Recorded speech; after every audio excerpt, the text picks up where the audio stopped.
And we're live, guys, here on Phoenix 92.5 FM. YouTube, Periscope, and Twitch. Of course, this is Nerd to Know Basis on nerdtoknowmedia.com. And we have a special guest, Winnie the Pooh. So, Keane, please explain to us what we have Winnie the Pooh here. Because he was within reach and I thought it would be funny. I have nothing cleverer to add to that. And it was. And also, just I'm trying to upstage the certain appearances of certain people. Of course, I'm talking about you, Dara. Your hair's great today. Thank you. You know, you're the second person that said it to me this week, which is crazy. We were shooting a video on Sunday, and my bass player is like, "Your hair looks great." I'm like, "Thanks." And it's just like I watched it. Yeah, so that was weird, but thank you very much. But no, of course. How's everybody doing this week, guys? It's been, we're looks like we're getting, with the schools reopening. I'm getting worried. I'm getting scared. Me, Kev, and Lisa, who sadly neither of them could be here, due to being wrecked from back to schools. I've been riding that worry train for like 6 weeks now. I am tired of worrying about it. Honestly, I teach drama, and I've no idea if I'm going back to a job in 2 weeks. It's all super chaotic and non-nerdy. I don't know. It just seems like the worst idea ever. Like, it's like, okay, go for it, guys. But sure, look, it is what it is. Who knows? We might have Lockdown 2, Electric Boogaloo, very soon.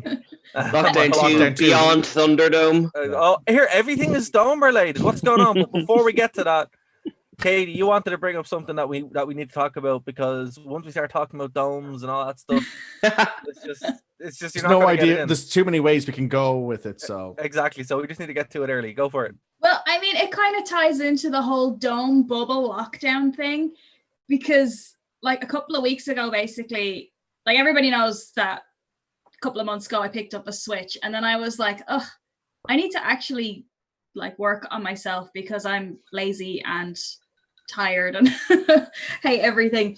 So I decided that I was going to get fit, and I decided that they're not opening up the gyms, and I hate the gym anyway because like everybody's there, and either all the girls are like taking selfies and full faces of makeup or whatever. But so I decided wouldn't it be terrible to have a full face of makeup? It would. It's like when you're working out, it's like the worst thing because it like runs down your face and everything. I challenge you to go to the gym with your current attire. Actually, just to see if anyone would comment on it. What, my like home lounge wear? Yeah, exactly. Like, and your. I hope it's a red top. Before you go, it's a pair of tights. Before you go on, Katie, I can actually back that statement up. I'll never forget a gym I was in. Not gonna mention any names, but I was working out and that kind of stuff. These two girls show up from the changing room. They literally sit on one of the machines, take a selfie, and then go off. And you're like, "You were here for a second." Yeah, I'm like, what are you doing? I'm not going to shame anyone who's going to the gym and working out and doing their best. But these people like take up the machines and like fixing their hair the whole time, and it's like someone else could be using that, and you're just taking go home and take selfies. It's something that I wouldn't have believed you if I hadn't have actually seen it in person. I'm like, no one really does that. Yeah, they do. But, it's hilarious. I'm the kind of person who would go to the gym, and I actually remember I joined a gym once, and they gave me a personal trainer and everything because I was doing like a monthly debit type thing, and she gave me this hour-long workout that took me 2 hours. Like every single time I went to the gym, it took me 2 hours to finish this workout because I'm just so unfit. And at the same time, I'm there on the treadmill, and I'm like red face, sweaty, like hair bet back into a ponytail kind of thing. And then there's this girl next to me on like the Stairmaster thing, perfect makeup, perfect hair. And it just making me feel crappy about myself, So anyway, to preamble back into the story that I was going to tell, I decided to pick up the Ring Fit for the Switch. Okay. And it's actually my absolute favorite thing right now because I'm not fit. I'm not active. I was never active. I was never like into sports or anything like that. I hate any kind of physical activity. And it's one of these things where because it's a video game and it has a story and it has, you go through the different levels and stuff, that it's one of those things where you're distracted enough that you don't actually notice how much you're working out. Yeah. So it's like it's just so much fun, you know, because you're like doing Pokemon style fights, but you have to do like squats and knee lifts and stuff, and it's amazing. brilliant. Yeah, it's so much fun. And you can like tailor your workout as well. So if you're like, I want to work on abs today, you can do like all ab workouts and stuff, and it's just so much fun. And what's called That's Ring unreal. Fit, is it? Yeah, it's called Ring Fit Adventure. Right. So very you cool. get this, they give you like a Pilates ring that you slot one of your Joy-Cons into, and then they give you like a leg strap to put the other one in. So it's motion control as well. So it tells you like if you're doing the exercises right and all that stuff. And it's just like anyone who wants to get fit, they don't necessarily want to be going outside, or if lockdown hits again or anything like that, I highly recommend Ring Fit Adventure, because it's like I spend more time laughing at it than I do actually working out. It's brilliant. Can I just ask, do you need like a particular controller for this, or can you get it straight from the Nintendo shop, or how does it work? So you have to buy it. I got mine from Smith's, and they send it to you in a box, and it has like the Pilates ring and the leg strap and the game and everything with it. Like you can't just download it because you need the ring. Right. Right. That's cool. So like it's not like something where you'd need the what's that, the lab. It's not like you could use like Labo or anything to actually make the ring or anything. You'd actually have to get the proper Yeah, Pilates ring because itself. the way it works is you put the controller, like it has a slot that you put the controller in, and then it can tell when you're like pushing it and pulling it and where you're aiming it and everything. It sounds like Perfect. it sounds like a more advanced version of Wii Fit, which actually Yeah. I do remember using and was actually very good, even though it was primitive. Hell, even like back in the day, I remember getting like crazy fit from playing the boxing game from Wii Sports, because I just got seriously into trying to play it properly. Right. And the amount of energy you would expend trying to win fights, especially if you're trying to go for quick knockouts, was incredible in that game. Mhm. You Yeah. know? I know someone who did the same thing with the PS3 UFC game. I think I had I had a full workout regime that you could do, and he got in incredible shape actually just from doing that every day. I was like, wow, fair play. Yeah, I think when I first got it, I was very, very ambitious, and I did it like every single day, and then I burned out. And now I do it about 3 or 4 times a week, depending on how much energy I have. But it's actually really, really good, because the game will measure like how long you've been working out, and then tells you when it thinks you should stop. And how long would your workouts be? Would they be a full hour, or would it be 40 minutes? Something like it depends, because like obviously for me, having very little energy anyway, it depends on how I'm feeling that day. But the way the game works is it only actually measures the amount of time that you're active. So like you could be playing the game for an hour, but you might only be like doing active exercises for about 20 minutes. Which is what they say you should be doing anyway. Yeah. 20 to 40 minutes. So yeah, that sounds great actually. And it's like, I know for myself, on lockdown, I've been doing HIIT workouts on a platform called Udemy, which I'd recommend. And they've gamified that as well, where you do that for like 20 to half an hour. But again, like 7 days, no one's going to do that because you burn yourself out. But doing it a 4-day kind of thing is, probably the best way to do it. But I think for us, and even younger than us, again, I think gamifying everything is the way you get people to stick with it, right? Yeah, well, it's definitely how you trick me into being more active. And there you go. Could I ask though, if you were hypothetically in a house with like 6 adults and a dog and a baby, how humiliating is this game to play in a public space? Well, working out anywhere is going to be humiliating. Yeah, there's not like honestly, Keen, there's no way to get around the fact that you're gonna be a sweaty mess. Yeah,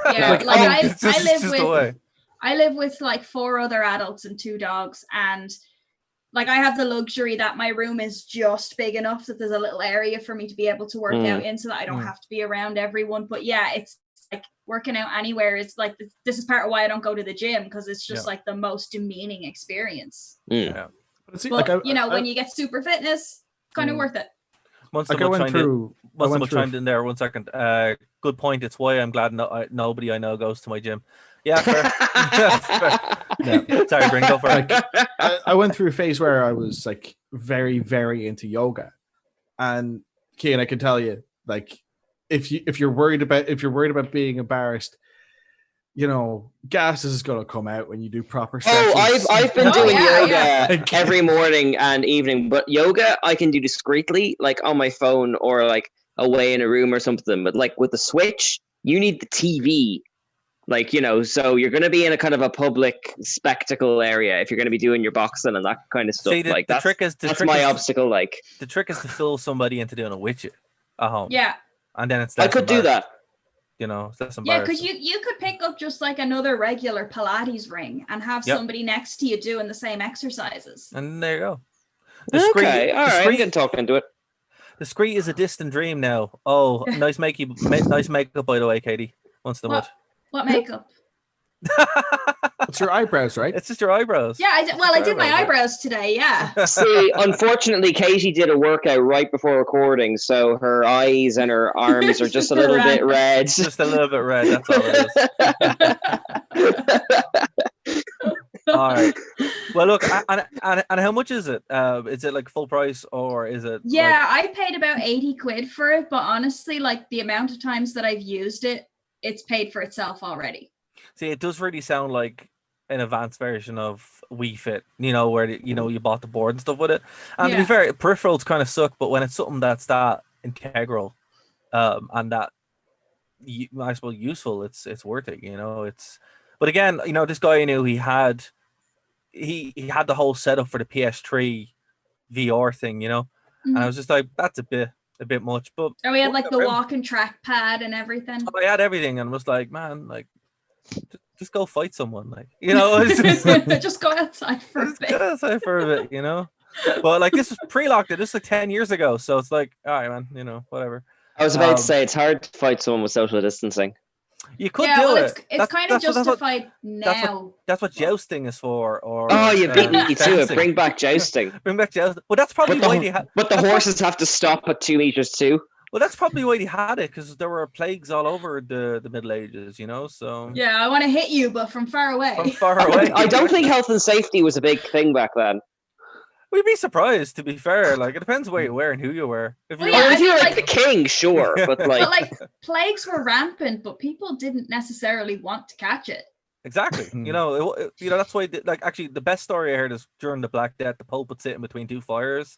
And that's how he didn't get it. He just sat in between two fires for like a couple of years. And it's like, well, that's one way of doing it, I suppose. That's why they call him Two Fires Johnny. That's it.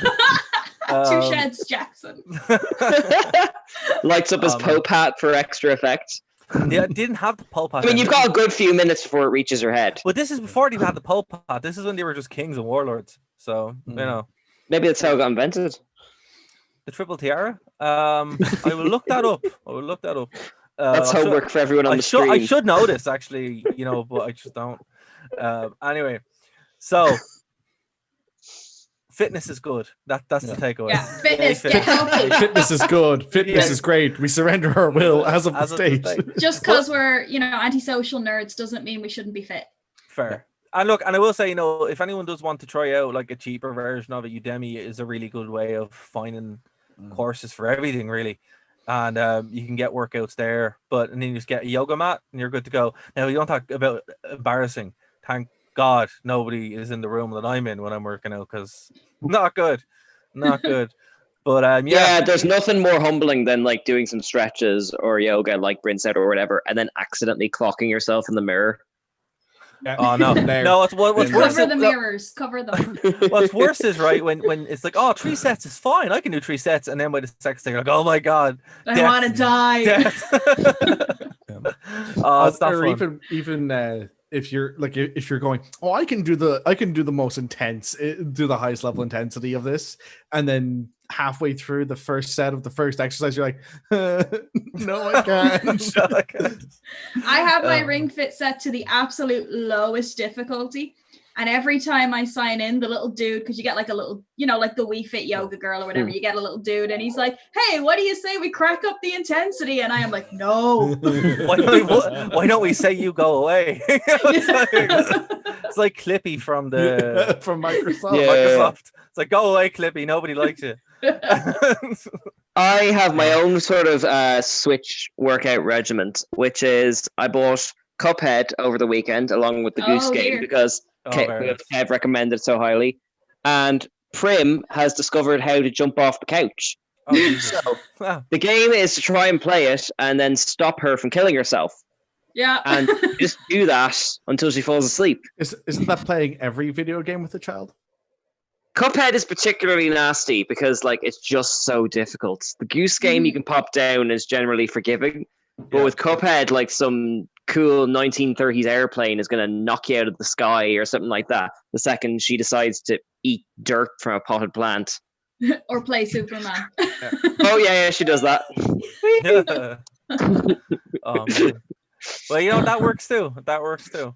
But speaking of like domes and everything, right? So I've known and living inside and all that kind of stuff. I'm not What a segue. Well, I do the best with what I'm given, and it's like right. Everything now just seems to be dome related, where it's like dome this, pod that, pod this. It's like that's kind of weird. But so I know it's the first with WWE on the Thunderdome, which that they have what they brought in, and then literally like a couple of days later we had the there's Prim. Come on. We noticed the FanDome, right? Yeah. So this was the big Comic-Con thing that they had, right? So what do you guys think? Because this was bigger than a lot of things that we've had this summer. Like it was the only real thing to talk about. Because on this show, we haven't really had a chance to talk about anything else. But you know, there's a reason we talk about Simpsons.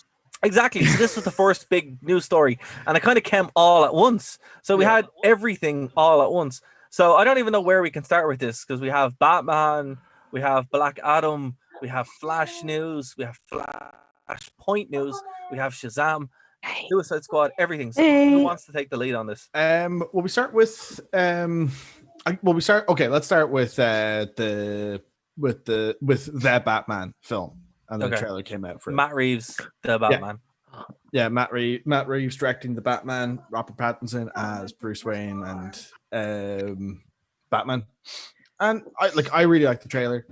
I like that it seems to be a much more detective orientated story for Batman, which is nice because it tends to a lot of the films tend to go in the direction of him being more of have tended to go in him being more of a fighter and him being more combat orientated. So it'd be nice to get a deviation on that for a little bit. I'm not entirely keen on the idea of having what seems to be an emo mid-20s Bruce Wayne. Right. Well, see, I don't think Spider-Man 3. We're looking at you. See, yeah, I don't think he's emo. So this is supposed to be like year 2, right? Yeah, I think it's in and around. But like the thing that they show is kind of unfair because they show him when he's taken off his cowl, right? Well, see, I don't have a problem with that because I've always wanted to see Batman have like eye makeup, yeah, because that's the only way that he's actually able to do it, you know. So that I'm fair. So when I saw that, I'm like, well, yeah, it makes sense. Like that's the way you'd look after punching loads of lads. Yeah, you know, it's like. So what exactly makes it emo for you? The hair. It's the hair. Oh, really? It's the hair. It's just the hair. It's a choice. I will give you that. Yeah. Yeah, I'm sure it's one of those things where when the film comes out, I'm hoping that like there's a genuine. Hello to the damn child. Hey, Prim. Hey, Prim. Say hello. Hi, Prim. It's the sharp turn for Katie. Yeah. You're your best friend, Katie. Yes. Yes. Yes. All right, I'll find you a toy to play with. Do you want your Spanish machine? Sorry, Bryn, please go on. No worries. I want to say I didn't mean to interrupt, but then again, I am pointing the camera this way. Yeah. No worries. So like it's one of those things where like I have things I'm concerned about, but I'm more than happy to reserve judgment. It's kind of nice to see Batman say answer the question of who are you with another part of the classic line. Yeah. Instead of just going straight to I am Batman. It's not like I I'll be really happy if it actually does have the full thing of I am the vengeance, I am the knight, I am Batman. But I mean, Probably will. They only shot like 20% of this movie, so yeah, we don't really know what was filmed and what wasn't. Like they seem to have enough to definitely have the tone down anyway. Yeah, Well, and I mean, Matt the Reeves, he managed to make Planet of the Apes work, and that's a much harder sell than Batman. Yeah, those Planet of the Apes movies are so good too. Yeah, really, absolutely. really good. Absolutely. Also, I love I can't get over Colin Farrell as the Penguin. Yeah, he doesn't even look like Colin Farrell. Yeah, Is that who he was? I was trying to spot him and I just couldn't pick him out. No, like even when you see pictures of him, it doesn't look like him at all. Like because I'm gonna have to Google this now. He's under such heavy prosthetics as well that it's very easy to miss, you know. Yeah. But it looks like the Riddler is going to be the main big bad in this one. Yeah. And Good. We haven't done him in ages.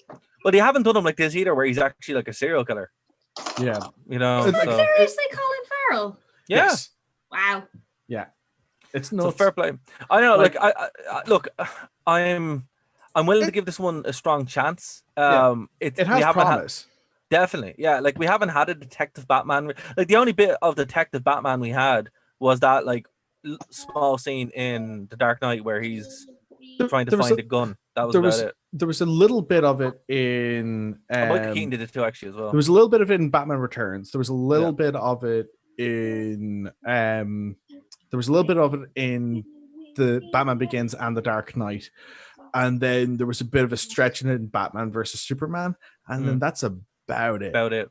Like it's never really been like a major portion of a Batman story in a film. It's always been like a thing that's in the background of what's happening. You know, it's done really well in the Telltale Batman games. There's some proper like forensic investigation and all that kind of stuff. And it's done really well in everything else because he is supposed to be a detective. That's like his thing, you know. That's like the main. That's supposed to be like the main focus of the character. Yeah. And other than being, it kind of became a ninja almost by, accident. But he was supposed to be a detective. That's what DC means, Detective Comics. You know. Yeah. Yeah, I don't know. I'd say it's still too early to kind of freak out about it and say how good it is. It definitely has some good meme moments in it. I think Robert Pattinson will be serviceable as Batman. I wish he was a little bit bigger, but then again, it's year 2, so he probably hasn't really got that experience yet to take a good punch yet. Like, I mean, I kind of look at it in the same sense that I look at do you remember like the animated series, the Batman that came out in like the mid 2000s, I think. Yeah. Like it's if he's playing that kind of era Batman, where I think that one started where he was like 3 years into the job. Yeah. So we're talking same kind of timeline, and he was a lot more scrawny, a lot more athletic looking. Yeah, because he's not Ben Affleck yet. Yeah, basically. No. So like Ben Affleck's supposed to be there for like what, 15 years probably at that point. Yeah, 10-15 year veteran. And he's just like he's built like a brick shit house, which makes sense. So it's just like speaking of Batfleck, so happy, man. So happy you brought that up. So in the Flash movie, we've now confirmation that not only Ben Affleck is back in the Justice League mini series, which is going to be a great trailer for that came out. We'll talk about it in a second. But also Michael Keaton's going to come back, and they're both going to be basically playing Batman at different points in the movie. Yeah. Oh my god, so many gravelly voices of all the Batmans. Oh man. It's gonna be good. It's gonna be really good, I think. Like this Flash movie, I had no interest until they started doing something unique with it, and it's simply just gonna save the whole thing. See, the problem with the Flash as well is that he has never been a strong enough character to carry any kind of story on his own. Like he needs the Justice League, he needs Batman. Yeah. Like I mean, the Flash is always like a good character, but I think outside of specific stories, he's always been one of those characters that's better as a supporting character rather than a principal character. Because like it's just one of those things where, especially because I think that like when you look at like his enemies, they're not the most like outside of maybe Grodd or Reverse Flash, they're not the most like inspiring set of villains. But like Reverse Flash wouldn't necessarily be totally inspiring either. It's like, we took the good guy and we like flipped him. Yeah, but that speaks to how poor the rest of the rogues are, that he's one of the stronger. He's one of the top tier. Like. Yeah, absolutely. For his villains, absolutely.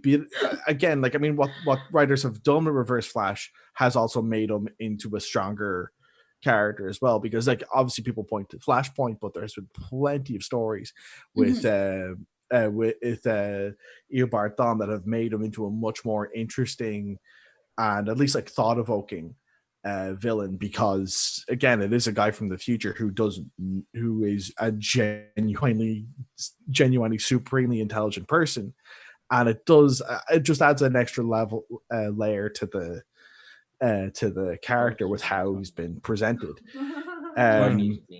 Like I again, as you were saying though, he like Barry Allen as a principal character is not the greatest, and that can, all you have to do is just look at what happened with the CW show with him, and you get an idea of what happens when people try to make him into the principal character. Well, you can do it. You can do it if it serves a purpose. And I think the Flashpoint movie now actually serves a purpose beyond just, hey, this is a Flash movie. Like, Kane, what do you think about the whole Flash situation? Do you think do you like him as a character, or are you just not interested? What's that? Flash. Like, do you think he's a good character, or do you think he's strong enough to hold a movie, or are you happy that they're bringing I was never really a DC person, unfortunately, so I don't really know the ins and outs. My answer to that. Well, this is perfect because, like, you'd be the Control. You kind of be like the average person, right? So, watching a Flash movie, it's safe to say you probably wouldn't really want to do that. But would you be more willing to watch it now that you know that it's going to be two Batmen, I suppose, in it? And also, it's going to set up the whole future of this franchise. Well, actually, I think, because I haven't been a fan of DC's trajectory, but what it really lacks at the moment is a likable character to kind of anchor the universe, like, you know, like a Tony Stark or a Spider-Man or something like that. So on that merit, I really liked his performance as Flash. Right. And I could see him helming a sort of wide-eyed, innocent type movie that would sort of pivot into the next generation of films or series of films. So yeah, I'd be game for it. And he seems to love the character.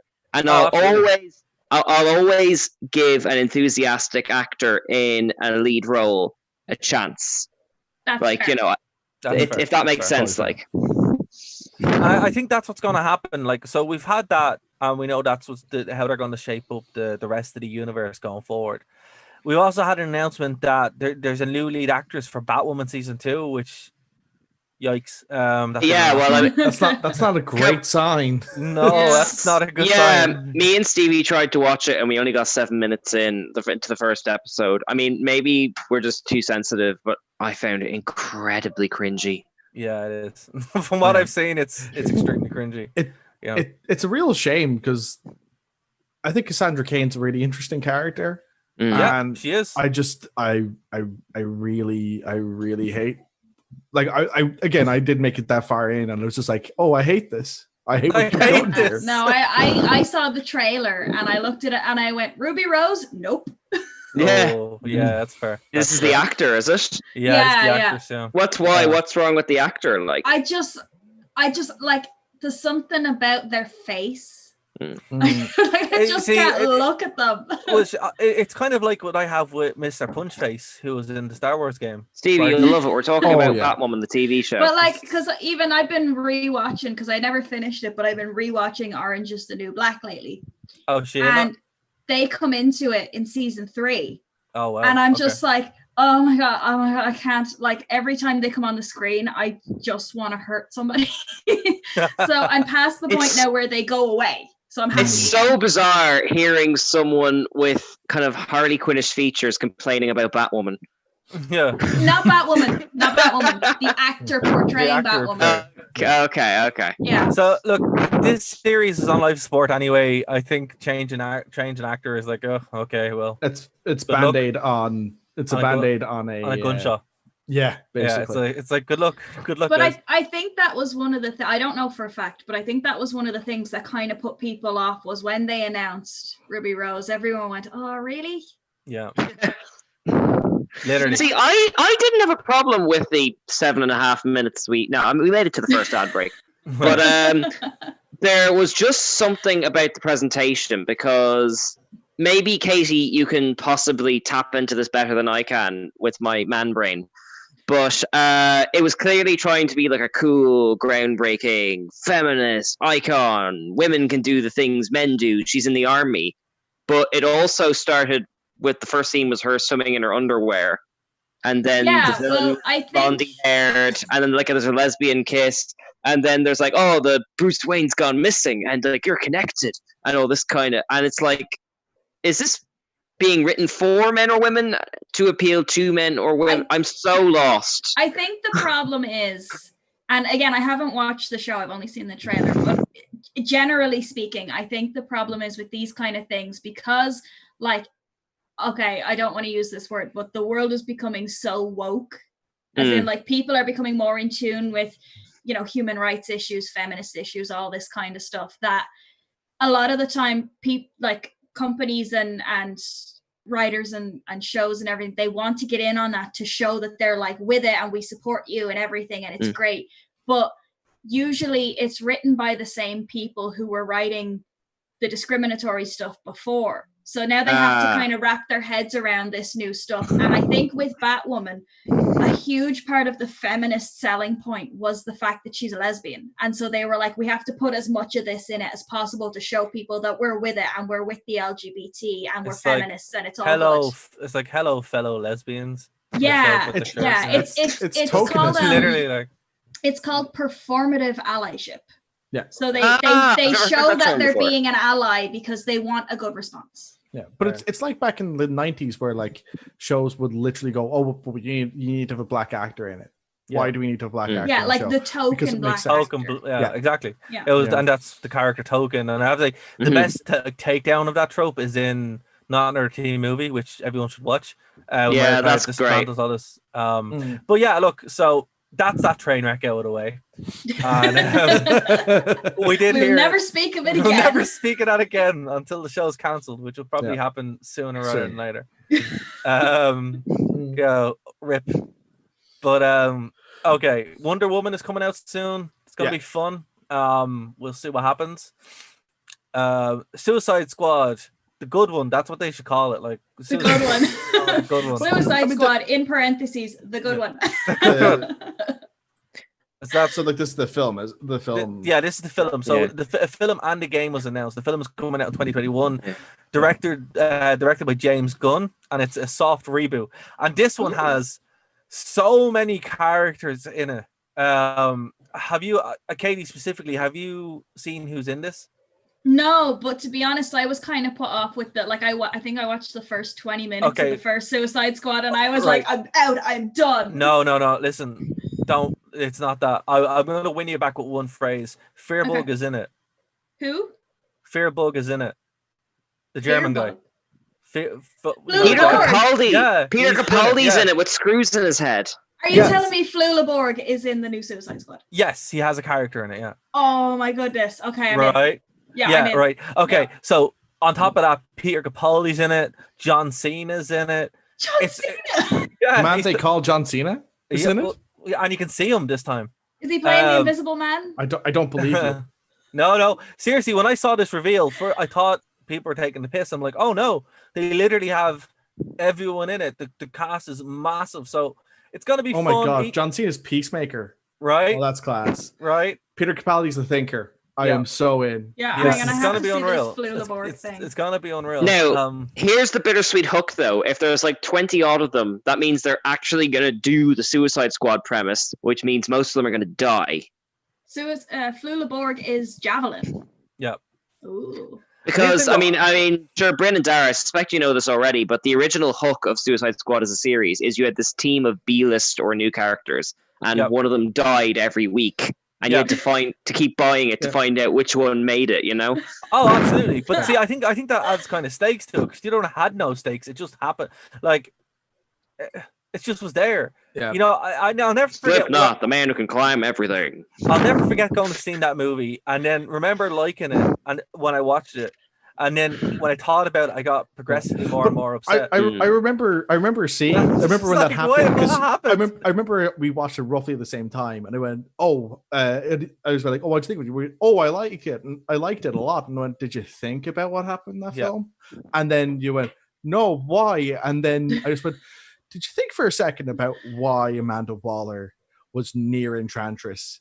When there's no reason for Amanda Waller to be anywhere near a disaster zone. This is all noise to me. No. I've never made it past the bit where Katana hops on the plane. Twice I've sat down and made it exactly 47 minutes in Yeah, or whenever. You know what we need That's to totally do then? understandable. Post lockdown or like whenever we get out of here, we need to have like a nerd to know screening of Suicide Squad, and we all sit and watch it because I haven't made it any further than Yeah, 20 that- minutes into that movie. Oh, but wow. we To need be hon- to- cocktails. Yes, the Harley Quinn solo movie Oh, is good though. hang Birds of on. Prey is great. Absolutely. I will have to find I'll have to find a drinking game if we're going to drink cocktails.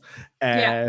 But yeah, I remember just pointing Every out that time one, they say we're the bad guys. basically. Now, every Like- time they introduce a character.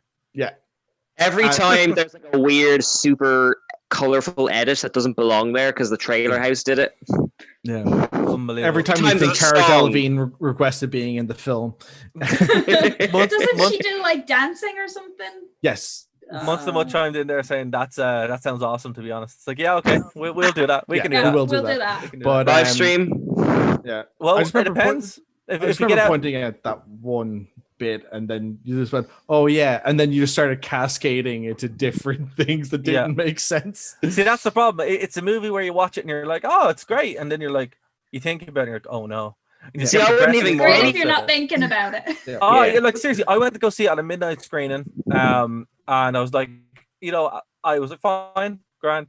It's only when you sit down and actually think about it does it make you upset. So Yeah. I think But it's a low bar for this new movie, really, this to kind was of get past. this was like Yeah. Leave That was your also, brain like, at very- the door. Literally, that was See, like- Suicide Squad to me has this weird Rise of Skywalker factor where we're always going to wonder what it was supposed to be originally. Do you know what I mean? yeah. because they had to change a lot because of how well Guardians of the Galaxy did, and they wanted to respond And to that. now what they did Apparently- is they just got the director of Guardians of the Galaxy. They're gonna let But make a apparently, movie. like, didn't they have to reshoot half of the movie to put Batman in it and stuff because there was like no action in it originally? Well, they had to Hmm. reshoot a lot of it as well to adjust the tone because it was going Yeah. to be a lot bleaker initially. But, Yeah, I mean, watching the it's- first trailer and the second trailer is like a shocking display. Like, Yeah. because it's like a really grim gray, and then it's suddenly Guardians of the Galaxy, jokey, Bohemian Yeah. Rhapsody. Well, here's most of what chimed in. For me, Suicide Squad is the definition of a great idea poorly executed. Mhm. Oh, Yeah, that's That's fair. Very, That's fair. very fair. Yeah. Something, guys. One thing that I am excited about from this is Black Adam. You guys know who Black Adam is? yes, no. I've Black heard the Adam- name. Black Adam is like evil Shazam, but not really. He's like one of the first. He's like the hero who was given the Shazam powers beforehand, and he's an Egyptian king basically. Black Adam is awesome. I love Black Adam. He's like one of my favorite characters. Right? He's also my main in Injustice. And yeah, man, like I love Shazam as a movie in general. So I'm so excited that Black Adam is coming, and he's played by The Rock. yeah, That actually So- happened. I heard Yeah. rumors of that, and I The thought Rock, that I was yeah. like, it's finally coming through Yeah. now, which is after years of hearing about it because like that was announced before that casting was Oh, announced years. before. Like It was eight announced before years ago. Shazam even shot. Like Dude, it's announced about 8 years ago. I felt that was announced before Wonder Woman was announced. it was, yeah, it was. But here's the It thing, was All right, as well, I'm right? in. I'm in. Yeah. But the Rock actually narrates a bunch of like animations. Yeah. And it's I got chills because I'm like, oh wow, this is everything I want in a movie, you know? Like DC have literally just reset and they're just gonna like smash Marvel's face in because it's like you guys are finally understand what's going on. But welcome to be to the fair, party. To be fair, Marvel left that gate wide open Wide after open. Endgame. Oh, I think- unbelievable, I think that was wise though, because like you're not going to top Endgame. It's No. an event. Give people time to like rewatch But, it like, 1,000 times and look apart- forward to the next. Yeah, you Apart go. from Sorry. the last scene in that movie, even Endgame couldn't top Endgame. Yeah. Like they had to start the whole movie on the premise of we're gonna time travel, which is a Yeah. cop out.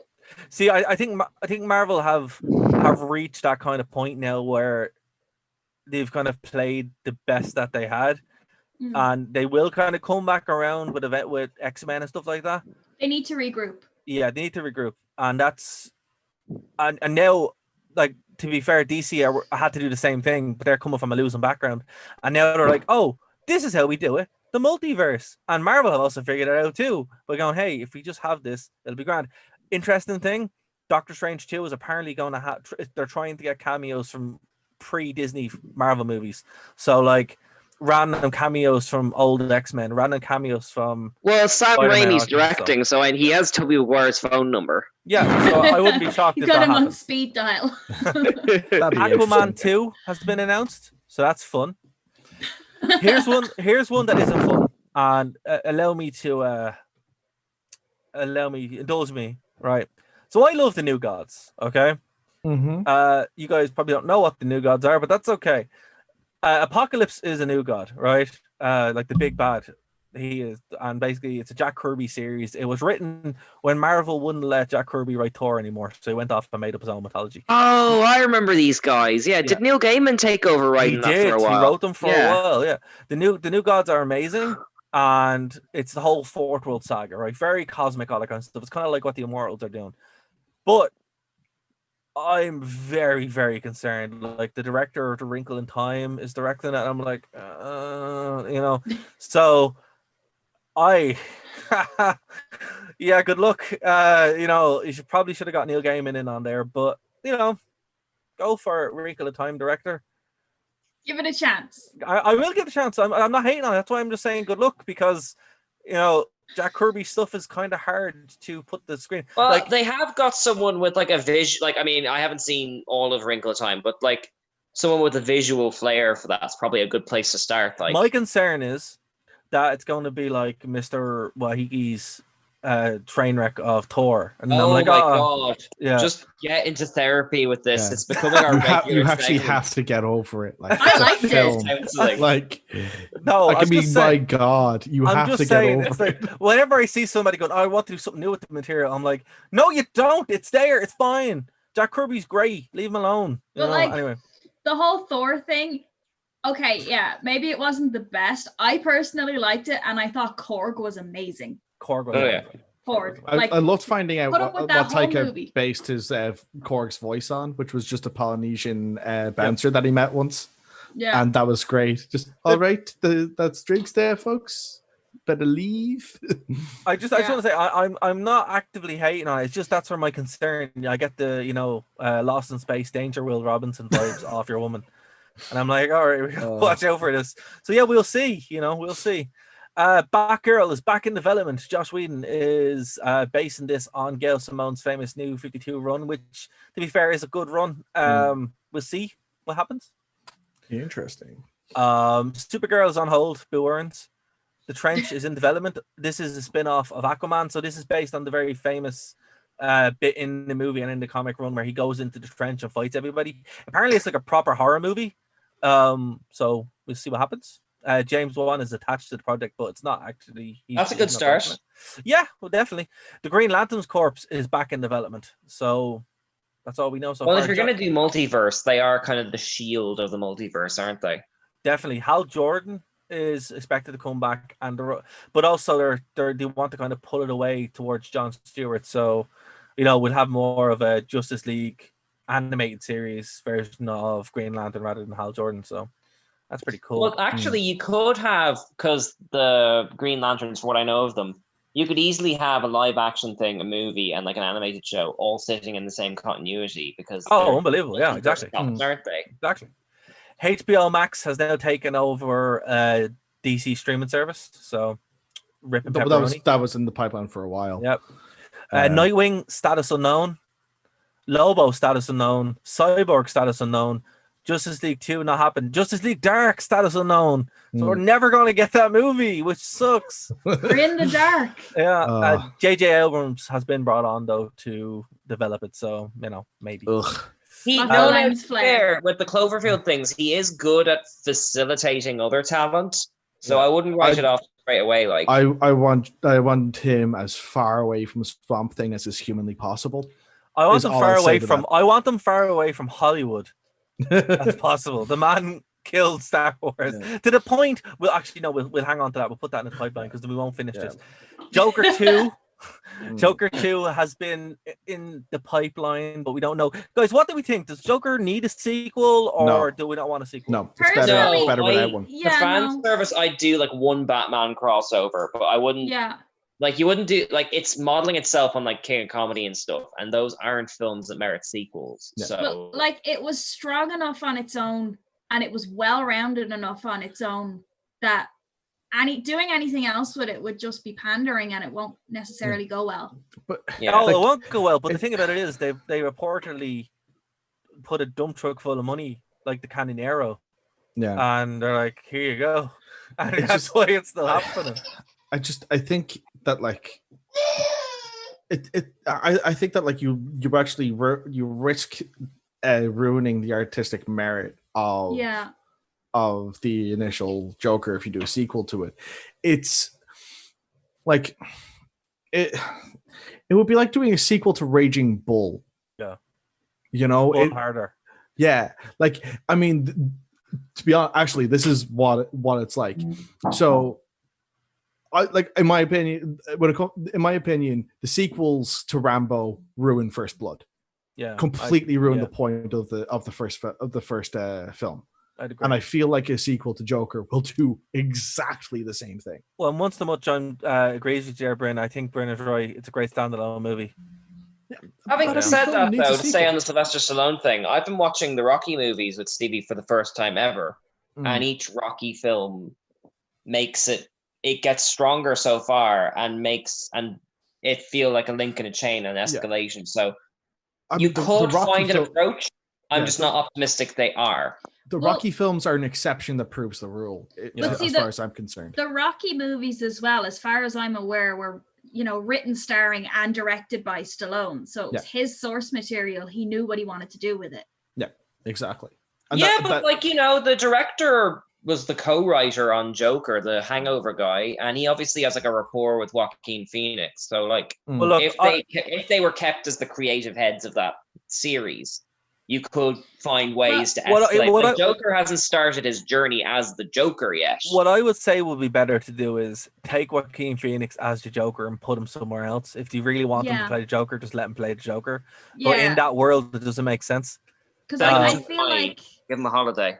I feel like as well, if they do another Joker movie, they're gonna have to put Batman or someone in it. Yeah, like, they're just gonna have to, and then I don't know, is that gonna water it down? It is. I feel like that would cheapen it personally. Yeah, I agree. I think it was a great standalone movie. Again, the best way probably to do it is if you want Joaquin Phoenix playing the Joker, cool, take him out of there and just say, hey, he's the new Joker. Because at the moment, Jared Leto might not be the Joker.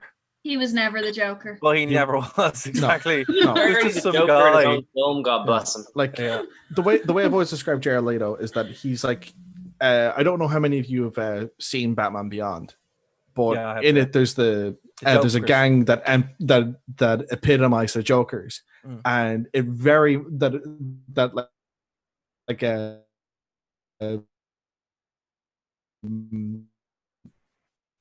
there's in leading that gang.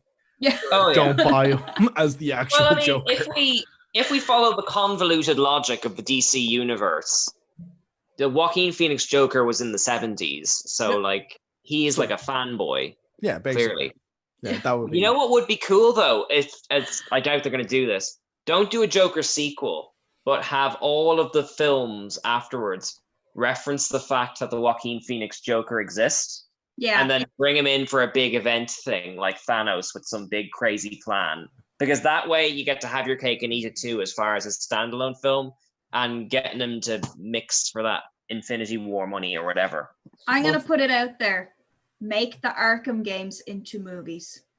That would be a good take. Well, there is a new Arkham game coming out. Yeah. It's based on Suicide Squad. So, it looks like that's still going.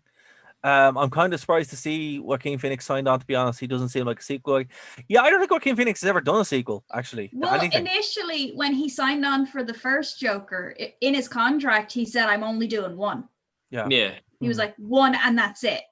And Yeah. without they must getting have given into any him- spoilers, the ending of the film kind of leaves it open-ended so Open. that if he never returned to the role, it would still kind of make sense. You know what Yeah, I mean? they probably dumped a huge amount of money on his film. Oh, they probably showed up with that Christian Bale money from to play Spider-Man again, play Is it- Batman again. He just never Yeah. did it. So Christian Bale money is a thing. yeah, before they got Batfleck in, they apparently just got a big dump truck full of money and drove it over, and he still said no. So Why didn't they go to the guy who played Robin in The Dark Knight Rises? That way you could have had your universe that was built in that aesthetic, you know? well, we might bring him in for Gordon Nightwing. Levitt. Yeah, they might Joseph bring him. Gordon-Levitt, yeah. He was might- just set up to be the next Batman. Well, look, they might bring him in for that Nightwing movie that's still in development, so we don't know. I'd watch that. But here's some things that are dead. Gotham series Sirens. Our new weekly segment. Things that are dead. Things that are dead.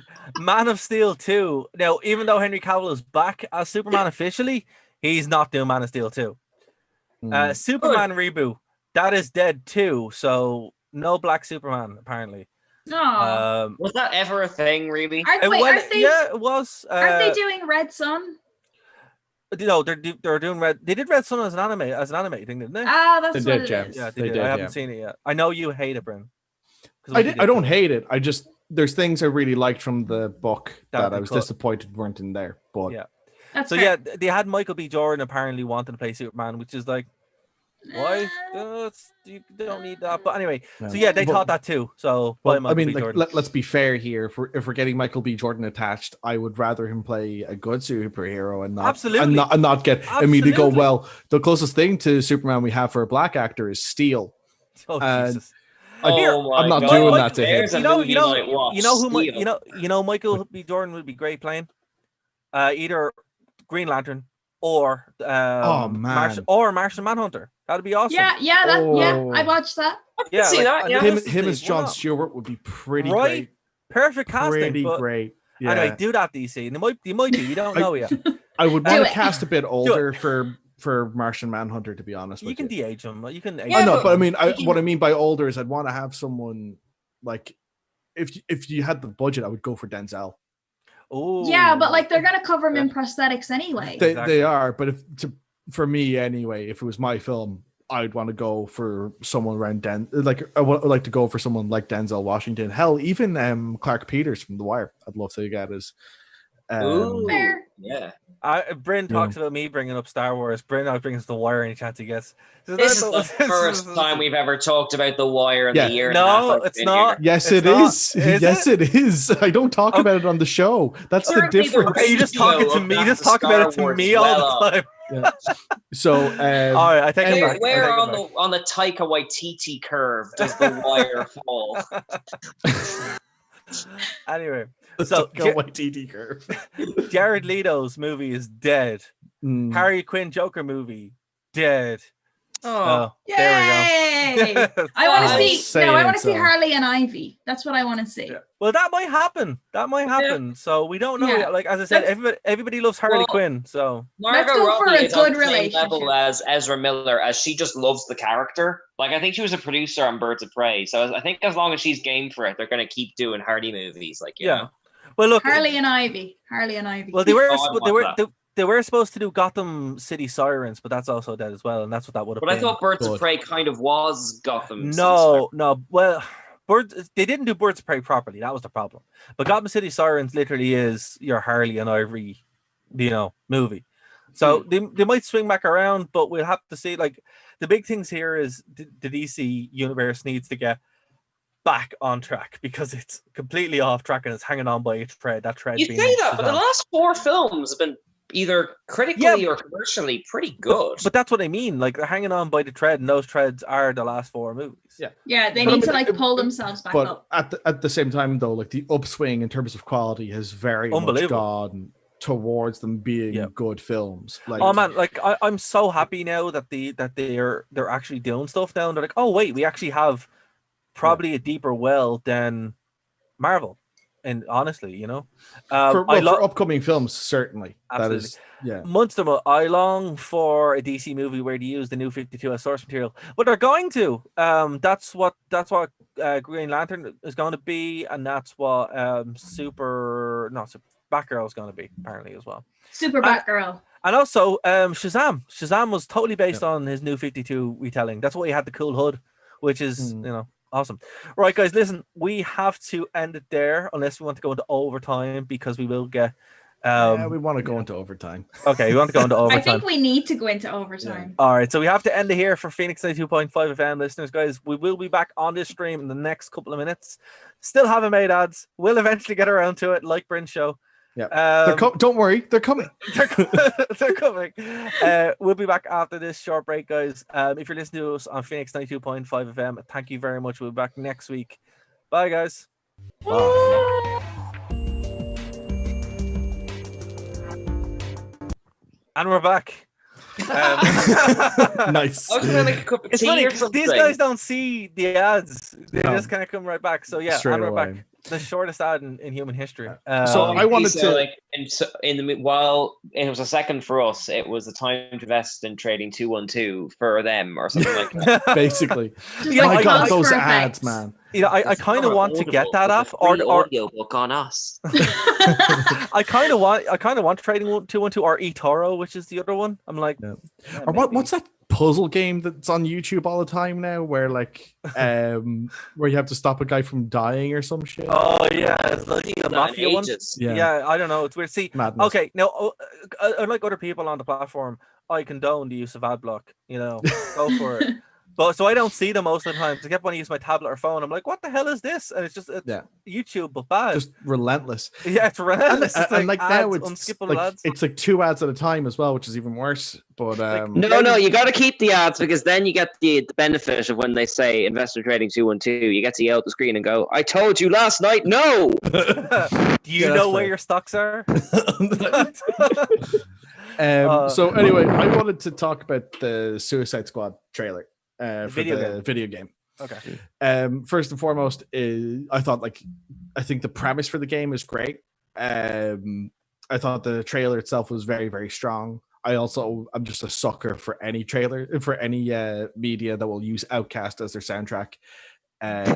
It always just makes me a bit happy. But the one thing that I'm just going to get a bit tired of seeing it now at this point is doing what if Superman's evil? I've had it. Why can't we just have why is it that we can't get past the state of going, what would be a really interesting thing to do with Superman? Let's just make him bad. Well, I mean, that's the problem because Superman is less of a character and more of a concept. So the concept of that's basically what the first 5 kind of DC films were, wasn't it? It's like, what if the ultimate power was misused? What could you do? There's a movie. Whereas Spider-Man is a character. Do you know what I mean? Well, there's a movie called Brightburn. Yeah, where they do that. Where it's just basically what if Superman bad? Yeah, and, it's okay. Not great. But the problem I have with Brightburn is not so much that the premise of it is a bad premise. It's just that that idea of what is Superman's bad has been done, by the time it came out, was done to death and has been done in so many more interesting ways. The Boys, for example, there's no top on Is the that. prime. Oh, absolutely. Yeah. The Boys just have this done. Homelander as a character is fascinating. I love I love fascinating with a dash of Zap Brannigan thrown in there for good measure. Absolutely. What if Zap Brannigan was superpowered and evil? What I love about Homelander is he is probably one of the most evil characters ever put on screen. Oh, totally. Easily. And you're just and the whole presentation of the 7, you're like, wow, it's fantastic. It kind of has everything. So it's kind of been done, and it was done by this point already. I agree with what Bryn is saying. But it's, even with the Injustice games, where it's really heavily explored, both in the books and in the game, the idea of Superman going bad of his own volition. There's no mind control involved. He doesn't go. No, hold on. There is mind control, and he kills his son and Lois Lane. But that was manipulation. Yeah, but that wasn't his own volition. He was kind of tricked, and he's like, all right, well, I'm going to go mad now. Okay, well, you can... Can you guys send me some cliff notes? I'm getting a bit lost here. You need to play Just more smile games. and nod, Keen. Smile and nod. Oh, that looks great with your perfectly normal face, Katie. Yeah. The Just need an animated gif of that now. What was I going to say? Yeah, I agree with Bryn. It looks great, but I'm fearful that it'll have some overused tropes in it. See, that's the problem with this Arkham series. I think the Arkham series has kind of done everything it could do with the Batman. Well, It's the weird. Arkham It's weird. series Sorry, was for 1 second. designed. So go on. I've seen the screen here and it's on a delay, and all I can see is Katie's head nodding and smiling. It's so creepy. Not again, not Don't again. do it again because it's on a delay. Yeah. It's But nightmarish. I think it's like again, like I'm not too sure what they're doing with the Arkham Knights game in terms of what the story is going to be outside of the Court of Owls is going to be in it, which is Well, I think the Knights one, it's not an Arkham game, right? It's like Gotham Knights. Gotham Knights. That's what it's called. And yeah. they're But it's like done by doing it Rocksteady. totally separate. They're like, it's not at all an Arkham game. I thought it was set with Bruce Wayne being dead after Nightfall. Yeah, it's a similar timeline, but it's not Arkham. Yeah. Right. Okay. Yeah. Gotham Knights is the next one coming up. But look, I don't know. I'll be honest with you. I got the PS4 way after Arkham Knight came out, and I still haven't played Arkham Knight. So I'm like, okay, I'm not really in a huge rush to play it, but It's really good. okay. Yeah, you get to drive the Batmobile.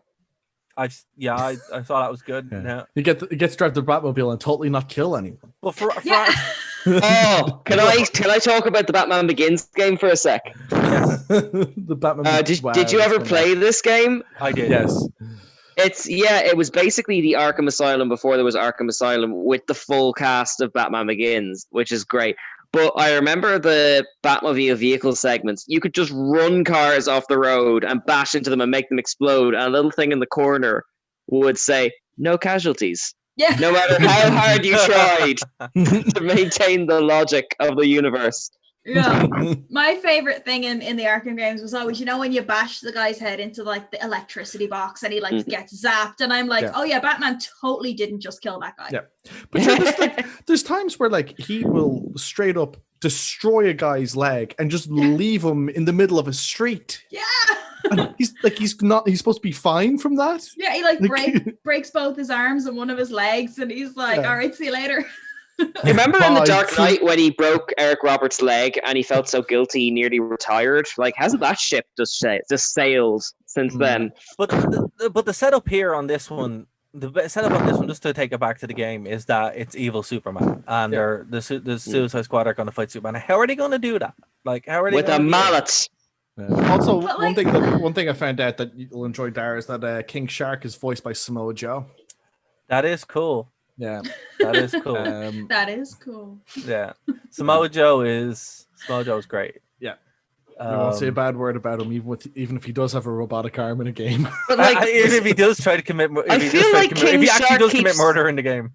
But King Shark keeps coming up in like comics and like all that kind of stuff. Well, it's like that line in Mean Girls. It's like, stop trying to make King Shark happen. It's not gonna happen. You know what? Hold on, I'm just gonna say it. I think that King Shark is very fetch. So King Shark is streets ahead, and if you're not on board with that, then you're streets behind. So, it's so. I must say, as a relative DC kind of newbie, it's so fascinating to hear you guys talk about it, because Marvel. You talk about Marvel, and you're like, "Oh, remember when Aunt May died?" or "Remember when this happened?" And all the big DC things are all kind of, "What if Superman but evil? What if Gotham but Batman dead?" It's like, it's really weird how they approach it conceptually as opposed to narratively, I can tell you why. I can tell you exactly why. Because up until like 4 years ago, every single Marvel thing happened. Right. Timeline. Like, it all just happened, right? DC wrote themselves into a corner in the 80s, and they're like, oh no. So they decided to nuke their entire continuity many times. But before that, they had all these multiverse things where when writers wrote themselves into a corner, they were just like, oh, well, we'll just do this. A wizard did it. Well, no, they're like, oh, Batman evil, or Batman good, or Batman has daughter with Catwoman, or whatever. Yeah. And that's how they did it. Compared to Marvel, where they're like, oh no, all this kind of makes sense up until about 5 years ago. So that's why, but the DC universe is a lot harder to penetrate, because you know Batman, you know Superman, you know Wonder Woman, but you don't know You don't know the new gods. You don't know Shazam. You don't know.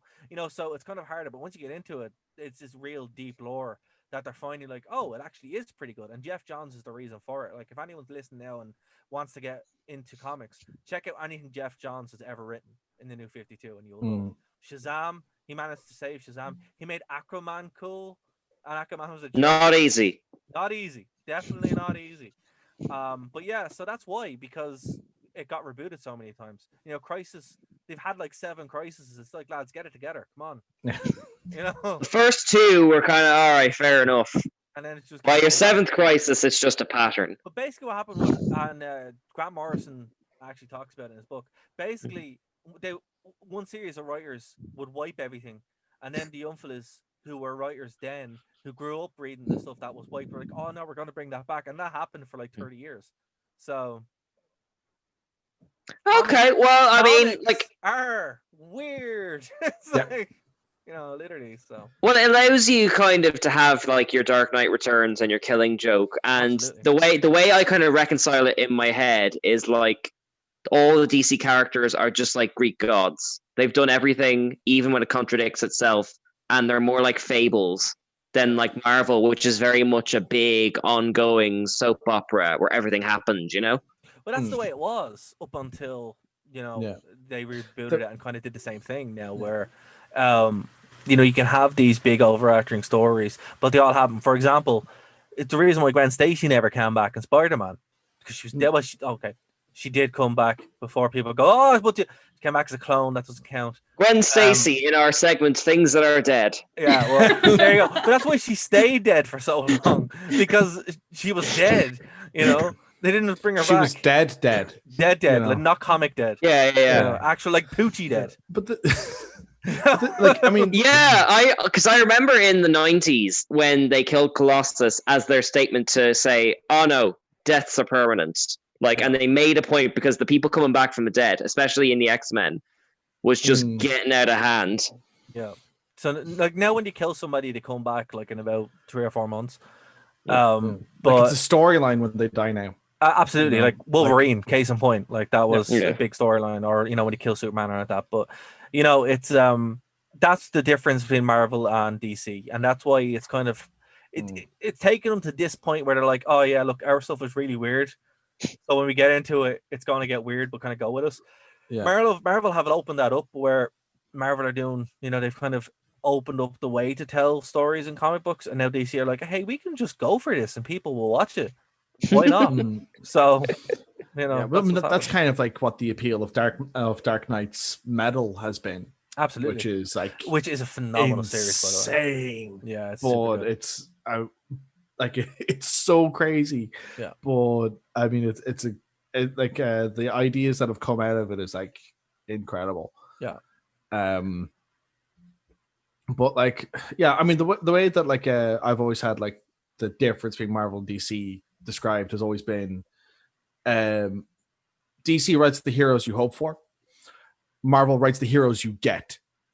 That's fair. That's a very good way of putting it. That's an interesting interpretation. Certainly I'm reading The Science of Supervillains again. Yeah. And like they described the kind of DC characters as being like gods, and as the kind of Marvel ones as being mortals. Yeah. Well, see, that the big difference is, remember, and this comes from Stan Lee, right? Mm-hmm. His whole thing was that Marvel were creations of science. Yeah. So they were also anyone could be super. Yeah, pretty much. Whereas it's like, oh, gamma radiation, a spider bite or whatever, and then there was the mutations, obviously, as well, which is probably from that. He also really wanted to make characters as relatable as possible. Yeah, that's why the Fantastic Four were a family. They were the kind of breakthrough ones, weren't they? They were literally a nuclear family. But what I mean is, well, the important thing is that DC, they were like, one is literally a god, right? Mm. One is also a god from outer space. Batman is like the peak human. He is the ultimate human, right? That's why he's there among gods. He's there with aliens, basically. Well, that's it. He's not a ninja. He has like 26 PhDs.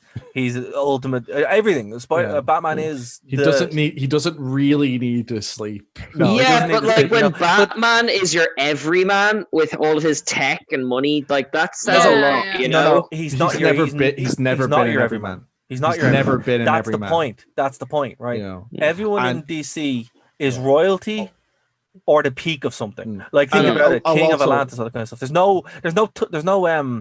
no Peter Parker. No one is slumming it, right? It's Yeah. like it's not happening, in DC. What I'll also say as well is, despite what Frank Miller would like to write, Batman's not a fascist. Why are we bringing up Frank Miller into our lovely Oh my conversation? god, you bringing up the goddamn Batman?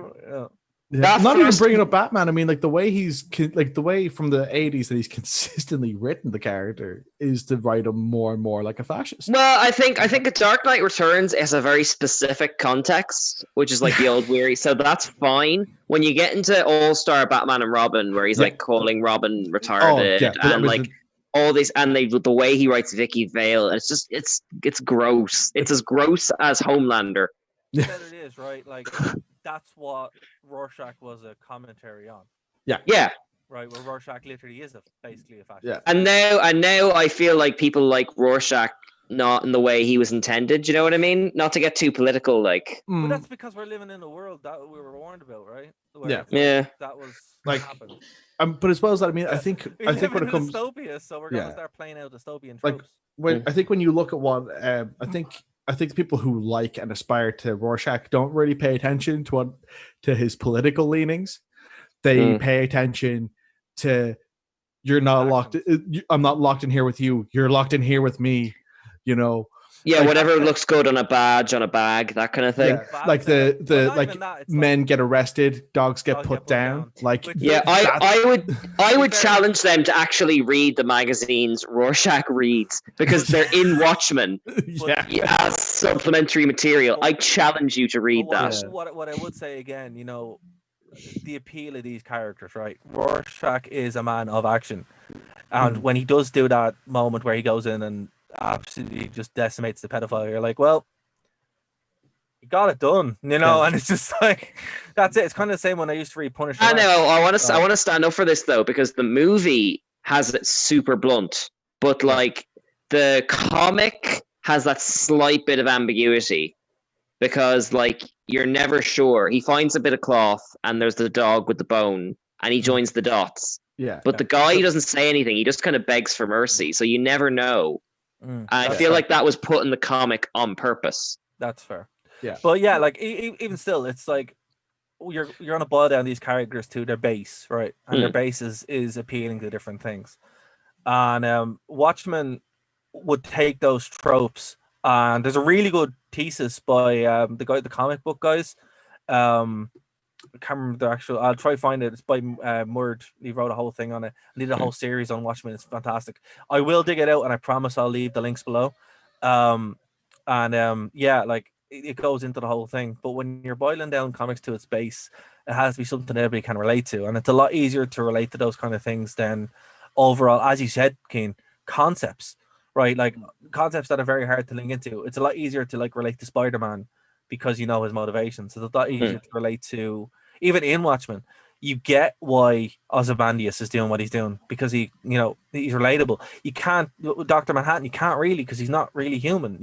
That's the difference. I think that's what that was a commentary on. But that's the is it okay to spoil Watchmen? Is it okay to I feel weird saying that. 30-year-old comic. But, Yeah, like- go Are we for it. past the grace Keen. period? But The Watchmen TV show came out last year and it spoiled the book. Yeah. So I Okay, think fair it's enough, fine. fair enough. Because the hook of kind of Ozymandias' plan is he is the only one who notices that Dr. Manhattan actually has feelings. Yeah, And that's basically. kind of his way into navigating the whole thing.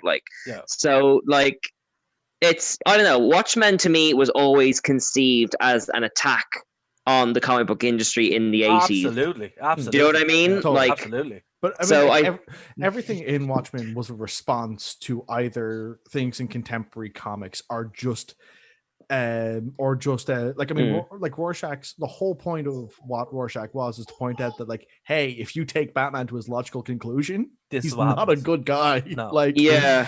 And that's it. And that's the thing. And that people seem to forget that. And that's when you get Frank Miller writing Batman as a fascist, which, well, actually, he's the complete opposite. He's more like a, leave me alone kind of thing, which He's is the Yeah. 1%. not even that. Not even that. Like, think about it. Whenever Superman rolls out, he's like he's more the Captain America in Civil War than Tony Stark. where, and that's the whole point of the Dark Knight. Yeah, where, because in The Dark Knight Rises. Returns, wasn't A run, Superman like yeah, in the Reagan exactly. administration or something like that? Yeah, Which he was the which G-man. is He a was the government. logical conclusion. Yeah, It's Yeah. not nice, but you could see it happening, him becoming Exactly. enmeshed in the government and stuff. exactly. But that's kind of what happened with Iron Man, where he Yeah. he was always enmeshed in the military. But and it's kind of cool to see that been brought out. But that's why it's kind of hard to do, because you're like, right, where do we put these gods? Yeah. Right, in our society, and that's the appeal of the boys. You're like, oh, they would just kind of be superstars and kind of dicks. So it's like, it's kind of what they do. It makes sense. But guys, That's true, because you could find a superhero alternative for each of the 7 boys, like, couldn't you? Like, for the 7, yeah. For the but 7, I mean, that was very much the idea, because like they Mm. pulled the character archetypes primarily from the Justice League, Yeah. but Yeah. then with a few variants, like one of the because you've got Aquaman, you've got Superman, you've got a Batman-ish who doesn't talk. You've got a Wonder Woman. I was don't also know an Invisible what Man, Elusive but- is supposed to be. yeah. But see, that's it. And- But the reason why that works is because if you had to trade it with Marvel characters, you fall into they're just normal people anyway. Yeah, You know? yeah. Like Bruce Banner never stopped being Bruce Banner. Tony Stark never stopped being Tony Stark, and that kind of thing. Like the big thing with Steve Rogers is he's still Steve Rogers. He's still he's just Yeah, Superman, they make right? a point of that in the Winter Soldier film when Absolutely. he accused him of just being a shield and he takes his helmet off No, for the absolutely. remainder of the movie, more or less. And that's the thing, because when you're kind of going with DC, it's harder. And coming back around, it's great to see finally that they're willing to just be like, right, this is us. Here's what's beyond those tropes into the storytelling, and we're going to get a much more vibrant and diverse story pool from it. We're not just going to get 7 Batman movies. Yeah. We're going to get other stuff, and Yeah. I think that's great. I think that's great though, because I mean, again, one of the things that's great about DC stories is that they do, like as you said, Keane, they do have that conceptual layer to them. Like one of my favorite Superman books, and if I don't see it ever getting made into a live action film, but Superman versus the Elite is an amazing story. And I don't know this one. Tell me about it. So basically, you have like this team of it's been a while since I've read it or seen the animated film for it, but basically it's like this international team shows up called the Elite, and basically they have no qualms about committing murder against people they see as threats, and Superman's going, "No, but you really shouldn't do that though." And then You don't want to do that. Yeah, because he's basically going like, "Look, that's just not a way to conduct being a hero." Like, and then basically public opinion sways towards the Elite because they're doing the stuff that Superman won't do, and like they're killing villains that Superman wouldn't kill, and then it becomes this whole ideological struggle because they started off being on good terms, but over the course of the story, it just breaks down. And then it just becomes about, well, how is Superman going to win this ideological struggle if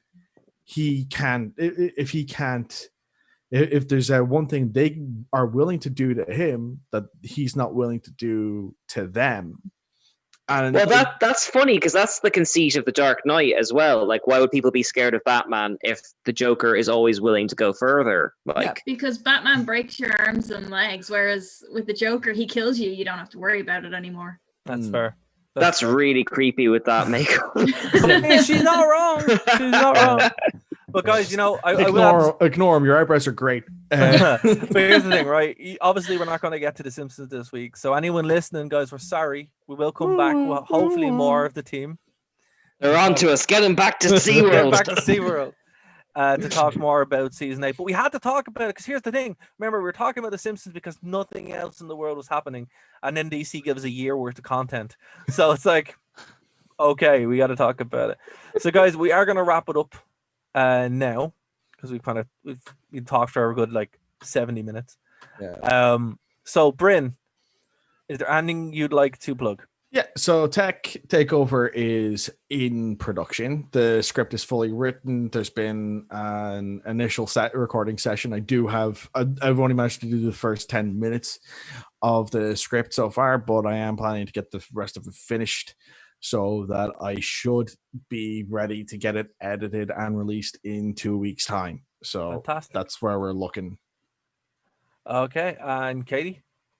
Yeah, we are back this week with another episode of Doing It for the Exposure, which is out tomorrow at lunchtime, or if you're listening, well, they wouldn't be listening on Saturday because we're overtime now. Yep. Still 2 days ago. Yeah. We're back tomorrow with another artist, which is really, really good because it's somebody that I've never met before. So we're growing, which is great. I'm very excited. And also, I know I'm not wearing any makeup right now. If you want to know why I look the way I look, you can hop over to my Instagram and keep an eye on that because we'll also be posting stuff there very, very soon. And that's at mannequin_blue. Sweet. And Keen. Okay, well, I suppose me and Dara are going to be doing a Star Wars themed game corner this weekend, this Saturday. I am very excited because I know that you are a wealth of knowledge in that department. And I suppose... I wonder how long that show's going to be. I'm braced to break it into like 3 parts or whatever if needs be. That's optimistic of you. And also, I didn't get a chance to talk about either of these things, but I am currently reviewing the new Lower Deck Star Trek show for Geek Ireland. So if you look up that on Geek Ireland, that's written by me, and I'd appreciate the clicks. And my weekly Doctor Who recommendation is that Tom Baker and David Tennant have done a crossover play, which is available now for like 10 quid, and it's well worth it for like that little moment in history-ness of it. Awesome. And guys, go over to nerdtoknowmedia.com. The Wrestling Rewind, we did a pretty good show this week. That's up on the channel, and we have a lot more content coming up as well. Again, show every single day of the week. And thanks for tuning in. If you liked what you hear, go over to YouTube, subscribe to the channel, and obviously all our shows are for free. So we will talk to you guys next week here on Nerd to Know Media. Bye, guys. Bye. Bye.